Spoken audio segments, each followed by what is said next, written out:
तक की सर्दीली पहाड़ी इसका प्रोग्राम तय करना पड़ता है। ऐसा नहीं है कि एक अगर सड़क की मांग को लेकर इन ग्रामीणों ने जनप्रतिनिधियों और प्रशासन तक दलबीर और जो गाँव गए थे पहुंचाई हो, लेकिन राजनेताओं और बेलगाम नौकरशाहों के आगे चक्कर काटने के बाद भी उनके कानों पर जू तक नहीं रहेंगी। आज हाल ये हो गया है कि इन गांव में दूसरे गांव के लोग रिश्ता तक करने से कतराने लगे हैं। पेश है हिमांशु बडोनी की एक खास रिपोर्ट।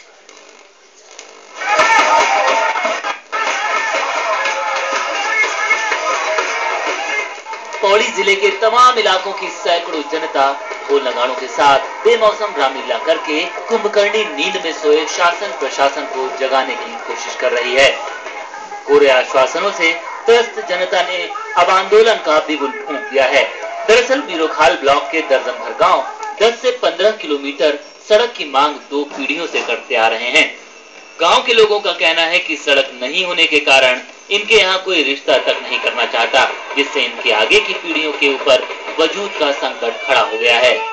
मेरा गांव चौंडला 1947 की तरह जैसे था वैसे ही आज। हम रोड से बहुत दूर है, हमें स्वास्थ्य के लिए भी परेशानी होती है, कंधे पे पेशेंट को ले जाना पड़ता है। हमारे यहाँ रोड सड़क नहीं है, रोड नहीं है। हमारे यहाँ रिश्तेदार लोग रिश्ते करना नहीं चाहते हैं, क्योंकि हमारे यहाँ रोड नहीं है तो कहते हैं यहाँ पैदल चलना कौन आएगा भाई इतनी दूर से।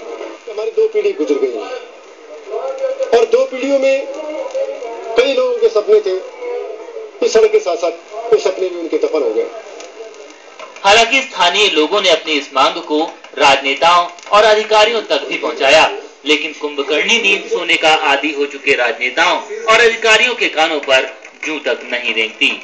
मजबूरन ग्रामीण ढोल नगाड़ों के साथ इस उम्मीद में सड़कों पर उतर आए हैं कि शायद उनकी कुंभकर्णी नींद टूटे और जनता को काले पानी की सजा से मुक्ति मिल पाए।